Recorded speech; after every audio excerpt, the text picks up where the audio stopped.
very much, Chairman. That's a great pleasure to speak under your guidance, which I haven't done before, so it's the first time. So, in terms of police and crime, like many honourable members in this place, crime right now is a huge issue in Ipswich.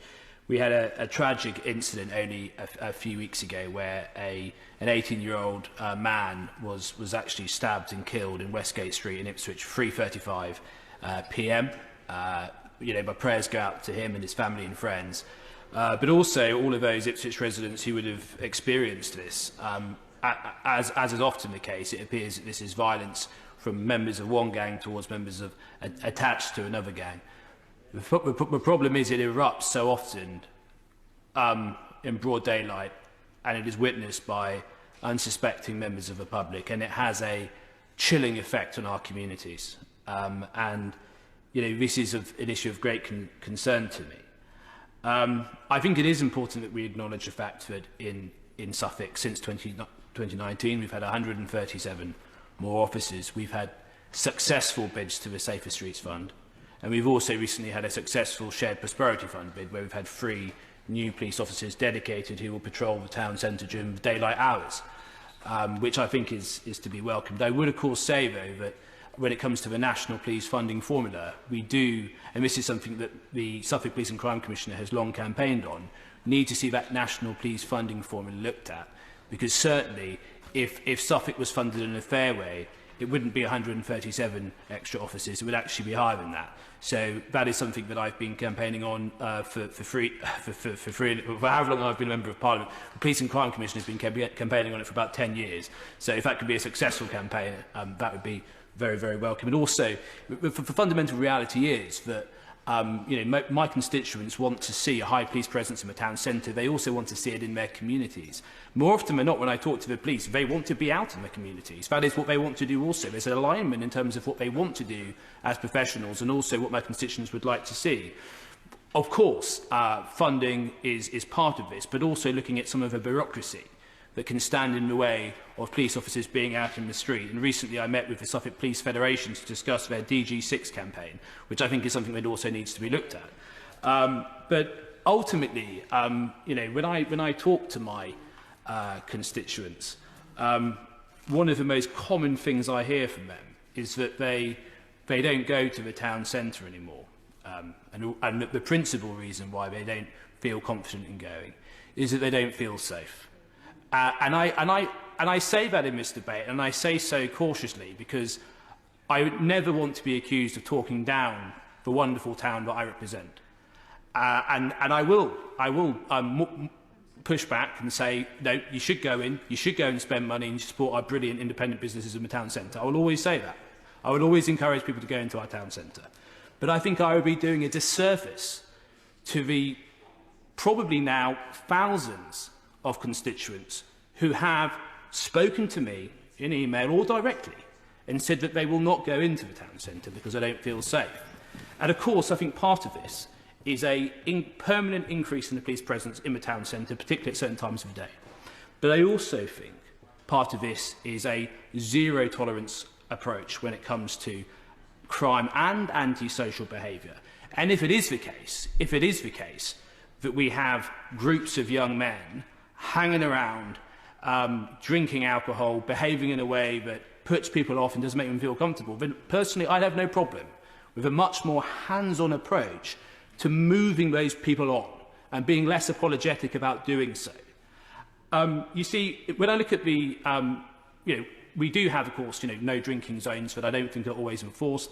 But when we look at the, the Labour approach locally to tackling these problems, so I've spoken quite frankly about some of these issues, and I've also said in the town that if it is the case that certain crimes are disproportionately committed by members from certain communities, we should be open and honest about that and not ignore it.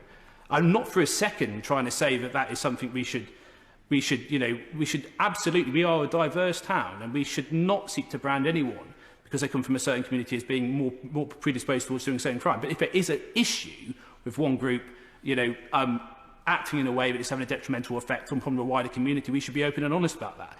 Labour's contribution towards my comment, which was reflecting what thousands of my constituents have said, was to report me for a, get this, non-crime hate incident, which of course I was reported on the database for having committed a non-crime hate incident, because I made the comment that if it is the case, that if certain crimes are disproportionately committed from certain communities, we should be open and honest about that. I don't think that is that controversial a view, and it's also a view which is shared by millions of people in this country. We need to be careful with the comments that we make and sensitive, but frankly, if the stats and the facts are there in front of us, we're not helping anyone ignoring that data and those facts. So that's an incredibly important point to run also. But look, we have a situation where, I don't think that I would get the support from the local Labour Party in having that zero-tolerance approach to tackling antisocial behaviour. I simply don't think I'd get it. I also think that, we have, of course, got a Labour Party that has voted against the police and court sentencing bill, which I thought was the wrong thing to do. We've also, whenever we talk about, giving police more powers, often the powers that they've asked for example, in public order bill, of course, the Labour Party voted against that. Of course, we also have a situation where the Labour Party tried to actively make a man Prime Minister who wanted to get rid of all prison sentences for those below 6 months. This is very, very clearly not a party that is serious about being tough on crime.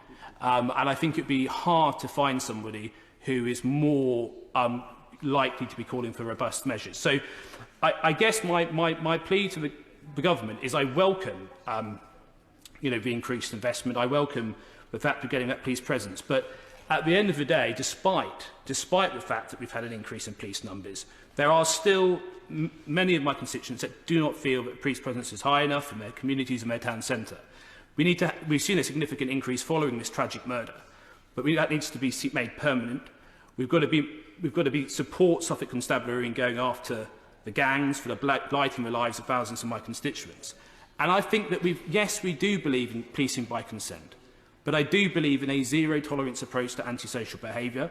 And frankly, we've got a situation where we have groups of young men hanging around the town centre, and thousands of my constituents are telling me that's the reason they don't go in, because they don't feel safe. And we've got women who are going about their business often in the evening, and they won't go into a town because they'll be made to feel uncomfortable. Just recently, I had an example of a constituent who was stalked by a group of young men who followed her. Unfortunately, she was supported by some other women who supported her, and she got away safely. But those stories are common; they're not unique. So we've got to stop this. And as I say, if I had £5 for every time a constituent said to me, I don't go into a town centre anymore because I don't feel safe because of the groups of young men hanging around, I'd be a billionaire, okay? So you can tell them they're wrong, you can tell them that you're wrong, you've got to go in, but that is what they think. And yes, I'll push back on that when I think that they're being over the top, but at the end of the day, we have got a problem. We've got to get fairer funding for Suffolk Police, a permanent high-profile policing presence in the town centre and our communities. And we've got to carry on to break the back of these gangs that are exploiting young, vulnerable people and committing acts that have a chilling effect within the wider community, just like was the case in Westgate Street only a few weeks ago. Thank you very much. And in line with